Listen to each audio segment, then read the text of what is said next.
Hello, everyone. Welcome to General Science Physics Week 3. In today's lesson, we were going to talk about machines, specifically simple and compound machines. Well, machines are all around us. We use them every day at school, at home, in transportation, and even at work. But have you ever wondered how these machines actually make our work easier? That's exactly what we're going to discover in this lesson. So let's begin.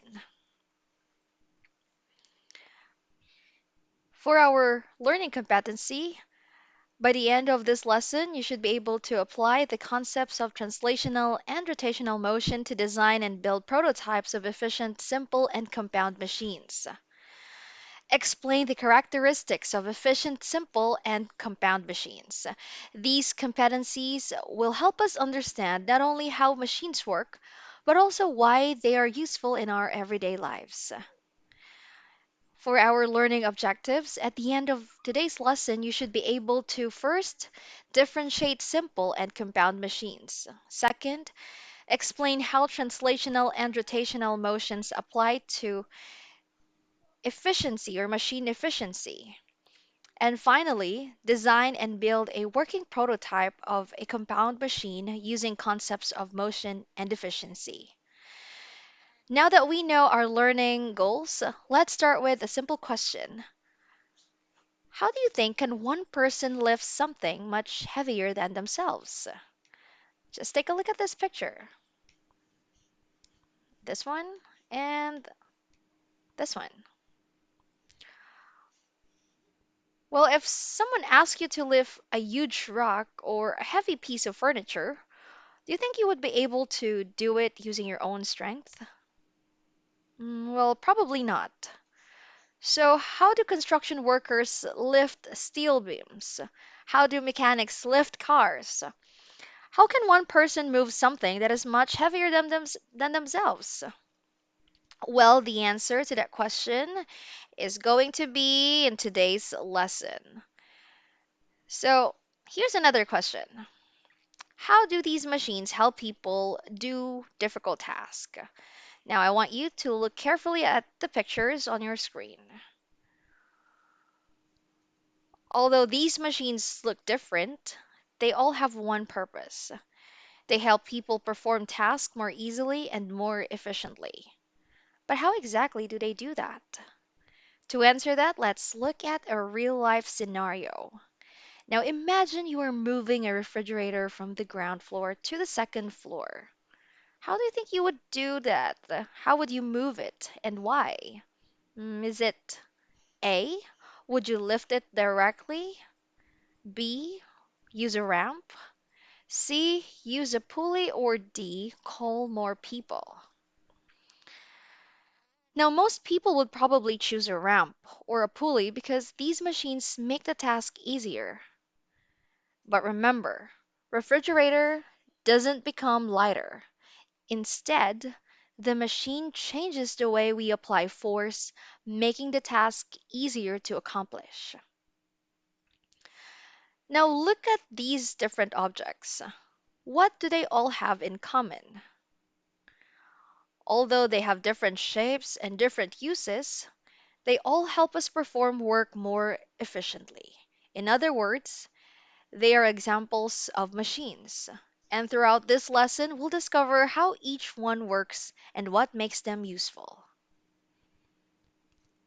So, what is a machine?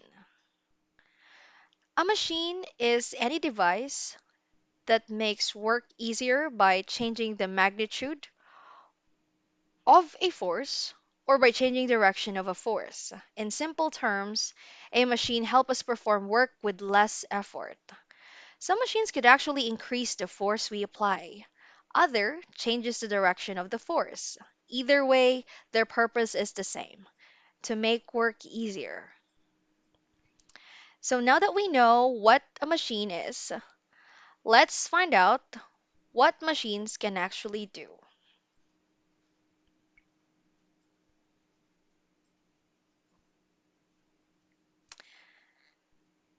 Now, let's briefly understand each one. First, a machine can multiply force. This means it helps us move or lift object that would normally require much effort. Second, a machine can change the direction of force. For example, instead of lifting an object upward, you can actually pull a rope downward using a pulley, and the object still moves up.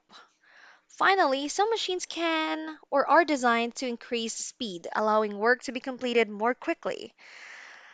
But despite these different functions, all machines have one thing in common. They highly rely on motion. Whether it is moving in a straight line or rotating around an axis, motion what allows machine to perform work. So let's answer another interesting question. Why is it easier to push a heavy box using a ramp than lifting it directly?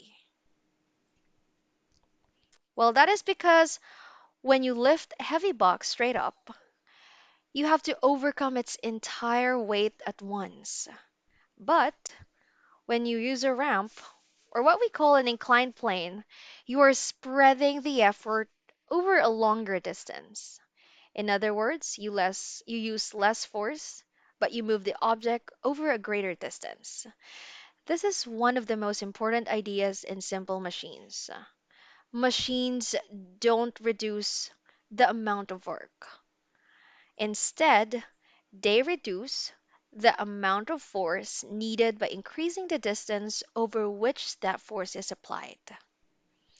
And we'll see this principle again as we study each of the simple six machines. Now, before we learn about different types of simple machines, we first need to understand the physics behind or the concepts behind them. Every machine depends on these five important concepts: force, motion, work, energy, and torque. These concepts explain how machines move, how they transfer energy, and how they make work easier. So let's discuss them one by one. The first concept is force. And force is simply a push or pull applied to make a machine do work. For example, when you push a wheelbarrow, you're applying force to move it forward. Second is the concept of motion. Motion is the movement of a machine or its part from one place to another or around a pivot. A very good example is the rotating wheel of a bicycle. Without force, there would be no motion. And without motion, machines cannot perform work. Now, we previously talked about the types of motion, namely your translational and rotational motion. And let's go back to the concept. When we say translational motion, it's a straight line movement. For example, a drawer sliding open or an elevator moving up and down. Rotational motion is a movement around an axis. One specific example would be the blades of an electric fan or wheels of a bicycle. Now, many machines actually combine both types of motion, just like riding a bicycle. The wheels rotate while the bicycle itself moves forward. And that's why understanding motion is important. It helps us understand how energy is transferred within a machine. So, let's continue. Now, the third concept will be work. And work is done in physics when force moves an object through a certain distance. For example, lifting a box using a pulley. And energy is the ability to do work. That means it provides the power that allows a machine to operate. Just like how food you eat provide your body with energy while riding a bicycle. And finally, we have torque. Torque is a turning force that causes an object or a machine to rotate around a pivot or an axle. A simple example is turning a screwdriver.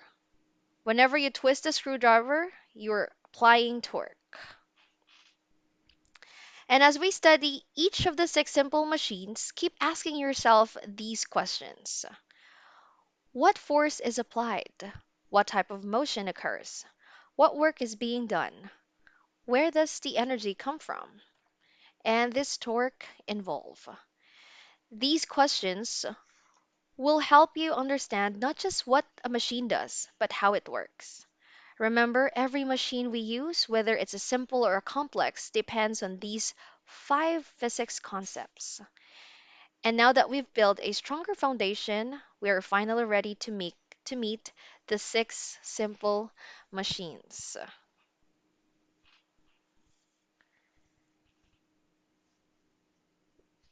Now let's meet the six basic machines that serve as building blocks of almost every machine we use today.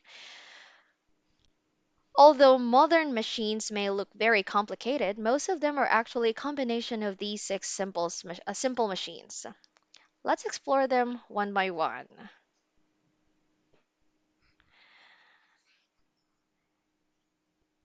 Now take a look at the first one. Can you guess what kind of simple machine this is? It's actually a lever. How about this one? This is a wheel and axle. Well, probably you got it right.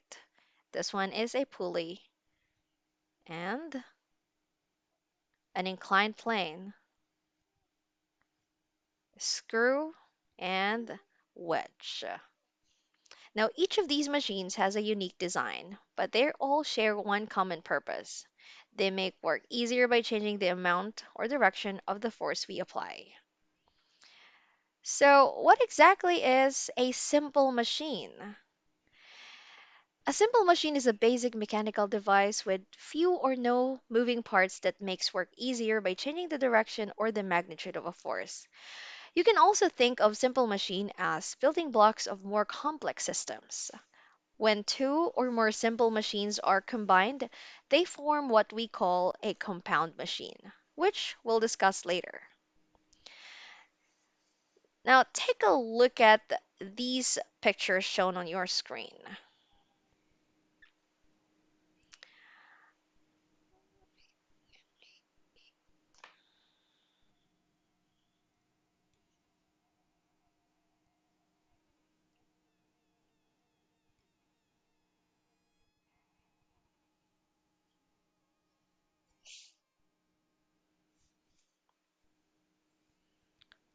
Now, you probably recognize that as a lever.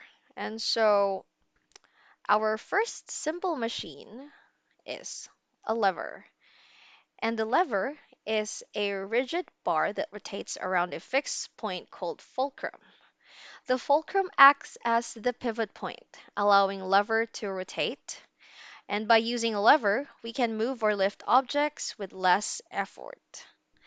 Now, the lever is one of the oldest and simplest machines used to make work easier by increasing the amount of force that we apply. Second, it can change the direction of the applied force. And third, it can change the direction of, or rather, depending on its design, it can also increase speed. And because of these advantages, levers are widely used in tools and equipment that we use every day. Now, did you know that the study of levers dates back to ancient Greece? And the Greek mathematician Archimedes is credited with study how lever works. He famously said, "Give me a place to stand and I will move the earth." Of course, Archimedes wasn't saying he could literally move the earth. Instead, he was emphasizing the incredible power of the lever. With the right fulcrum and the proper length of a lever, a small force can move a much larger load. So, how does a lever actually make work easier? A lever allows us to multiply our force, making it possible to lift or move heavy objects with less effort. It works through rotational motion, where the bar rotates around the fulcrum, and the efficiency of a lever depends on the position of the effort, the load, and the fulcrum. A simply A simple way to remember the most important parts of a lever is this: pivot equals fulcrum. The fulcrum is the point around which the lever rotates. Understanding this concept will also help us identify the different classes of levers in the later lesson. All right, so we have here the three types of levers. Now remember, first class lever has the fulcrum position between the effort and the load. Common examples include your seesaw, a pair of scissors, and a crowbar. Second class lever has load position between the fulcrum and the effort. Examples include a wheelbarrow, a nutcracker, and a bottle opener. And finally, third class lever has the effort position between the fulcrum and the load. Examples include tweezers, a fishing rod, and a broom. All these levers are arranged differently. They all make work easier by helping us apply force more effectively. Now let's move on to our second machine, the inclined plane. An inclined plane is simply a flat slope surface like a ramp. It helps move heavy loads upward with less effort than lifting them straight up. Instead of lifting an object vertically, we move it gradually along a slope. This makes the task much easier. So, how does an inclined plane make work easier? It's by reducing the force needed by increasing the distance of the movement. In other words, instead of using a large amount of force over a short distance, we use a smaller amount of force over longer distance. And a simple way to remember this is ramp. Whenever you see a ramp, think of an inclined plane. Here are some of the common examples of inclined plane: a truck loading ramp, a skate ramp, an accessibility ramp, a slope roof, a playground slide, and even highways on ramps. Although they look different, they all use the same principle. They provide a sloping surface that allows object or people to move from one level to another with less effort. Our third simple machine is the wedge. A wedge is actually a double inclined plane. It is used to split, cut, or hold materials in place. A wedge works by converting the force you apply into outward forces, allowing it to cut or separate objects more easily. A simple memory clue for this is cutting. Whenever you think of cutting, think of a wedge. Many tools that we use every day are examples of wedge. That includes your axe, knife, saw, pencil sharpeners, shovel, and even the zipper on your clothes. So, although these tools serve different purposes, they all use the wedge principle to cut, split, or separate materials. Next is the wheel and axle, consisting of a large wheel connected to a smaller cylinder called the axle. And as the wheel turns, it causes the axle to rotate as well. This allows us to move objects more easily because the larger wheel provides greater leverage. A simple way to remember this is rolling. Whenever you think about rolling objects, think about the wheel and axle. Some of the common examples are doorknob, steering wheel, water faucet, axle with wheels, Ferris wheel, and bicycle gears. Each of these examples uses wheel and axle to make turning or moving easier. Our fifth simple machine is the pulley. A pulley is a grooved wheel with a rope, or a rope rather, or cable running through it. It changes the direction of the pulley, or it changes the direction of the pulling force, making it easier to lift heavy loads overhead. Pulley are commonly used in flagpoles, cranes, and elevators. A help, a helpful memory clue is lifting. Whether you think about lifting objects, think of a pulley. Here are several examples of pulleys in everyday life. Even though these examples look different, just like every other examples in different machines, they all use the same pulley principle to change the direction of the force, make, making lifting easier. So far, we've studied individual simple machines. Now let's talk about compound machines. A compound machine is made by combining two or more simple machines. Because several machines work together, compound machines are more complex but also more efficient for performing many tasks. Because several simple machines work together, compound machines are more complex but also more efficient for performing many tasks. In compound machines, motion is transferred through multiple components, allowing the machine to perform work more effectively. Now, here are some examples of a compound machines. Each of these combines two or more simple machines working together. This combination allows them to perform tasks that would be much more difficult using only a single machine or a single simple machine. And so now we've learned about simple and compound machine, it's time to see concepts and action. In the next activity, we'll examine real-world machines and identify simple and types of motion they use.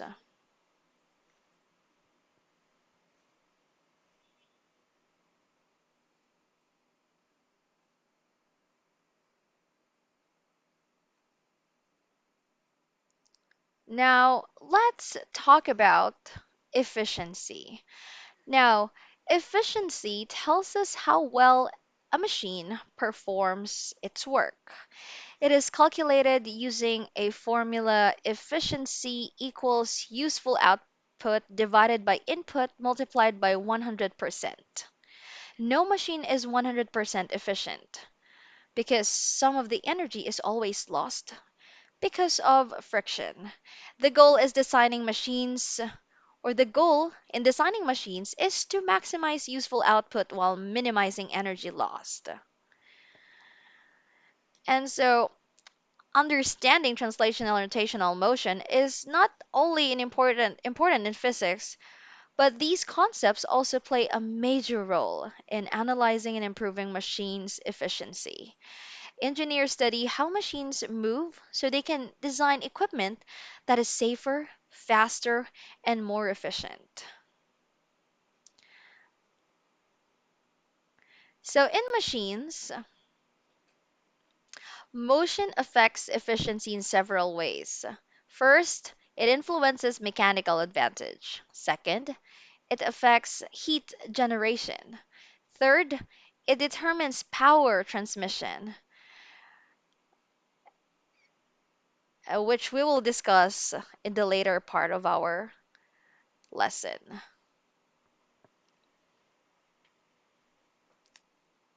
So, machines do not create energy, or machine can't create energy. Instead, they convert energy from one form to another. For example, a bicycle converts the chemical energy from your body into mechanical energy that moves the bicycle forward. Efficient energy conversion helps reduce energy losses and improves machine performance. One of the biggest causes of energy loss is friction. Although friction is useful in many situations, excessive friction reduces efficiency because some energy is converted into heat. And over time, friction also causes wear and tear on the machine parts. That's why many machines require lubrication and regular maintenance. Now, power transmission. Machines also need to transfer power from one component to another, and this is called power transmission. For example, in a bicycle, the pedals transfer power through the chain to the real wheel. Efficient power transmission help machines perform work more effectively. On the another concept is mechanical advantage, and mechanical advantage allows machines to perform using less effort. By applying the right combination of simple machines, engineers can design systems that move heavier loads more efficiently. As machine operate, some energy is converted into heat. Managing this heat is important because excessive heat can reduce efficiency and damage machine components. That's why engines, computers, and many other machines use cooling system to remove excess heat. Now it's your turn to apply what you've learned. For your prototype challenge, you'll design and build your own compound machine. Your prototype should combine two or more simple machines to perform a specific task. Think creatively, but make sure your design clearly demonstrates the physics concepts we've discussed.